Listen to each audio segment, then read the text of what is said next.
everyone, it's Dave here and welcome back to Project Management 101. With over 15 years experience delivering projects in IT and software here in the UK, I help to break down project management into clear, practical advice you can actually use. So you want to be a project manager?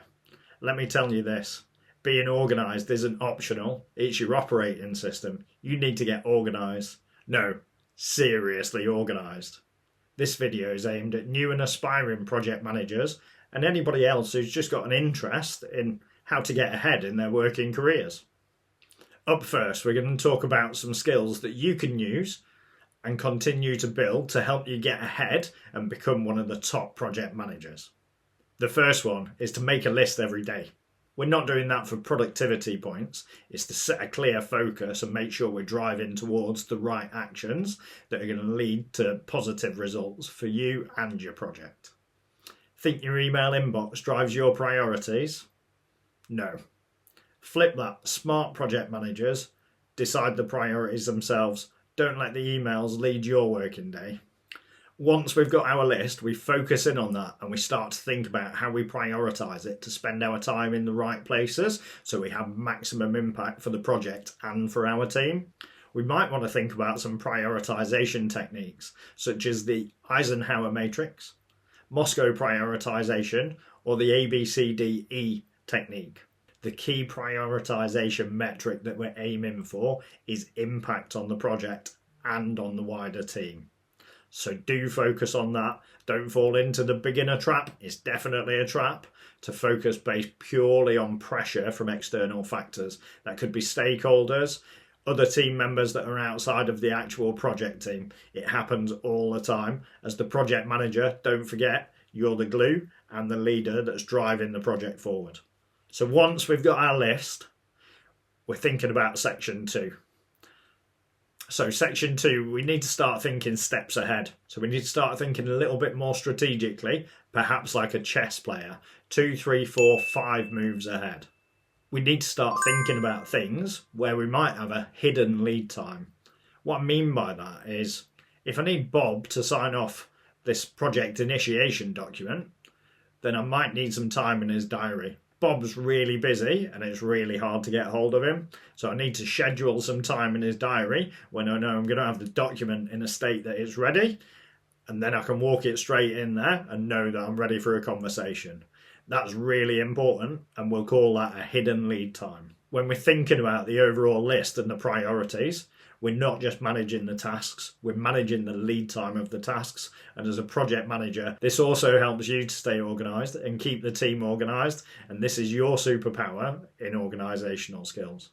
A few examples of hidden lead time could be things like needing a stakeholder review. Pulling together a group of generally quite senior people can take a bit of time. So you want to think ahead about when you need their discussion, any buy-in or sign-off towards the project, and make sure that you've factored it into your plan and you've got the appropriate meeting scheduled and you've got commitment that all the people can make it.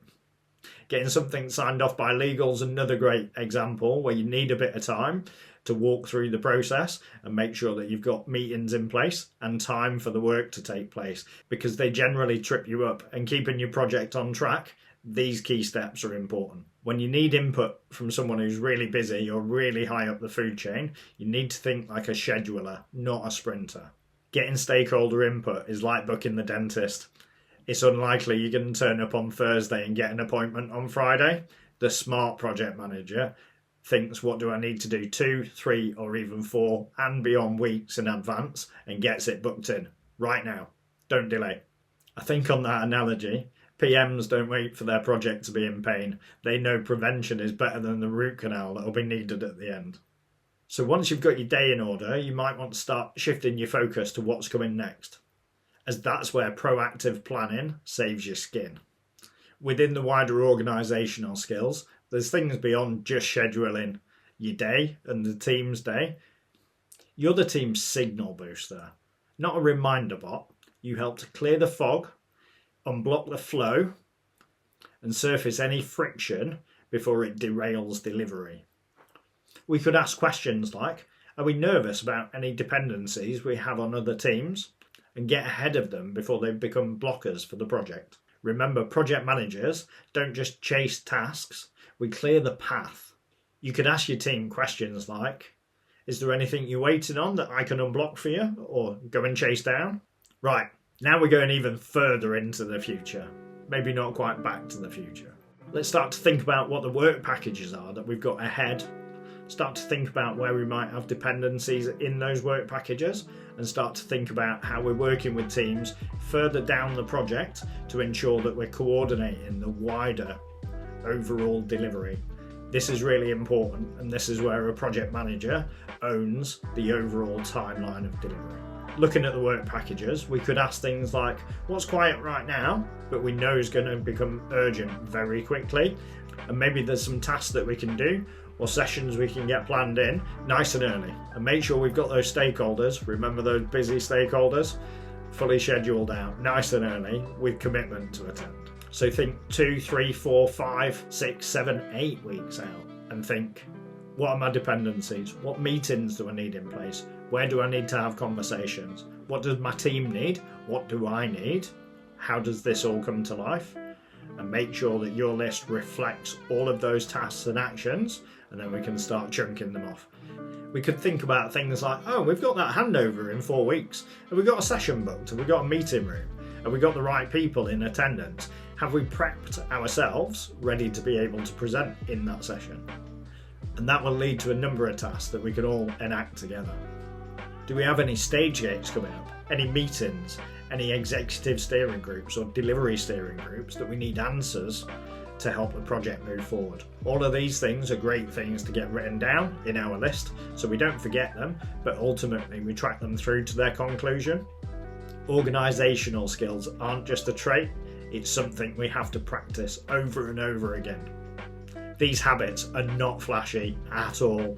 They are what I would see as core basics for helping your project stay on track and being the organisational glue holding the team together.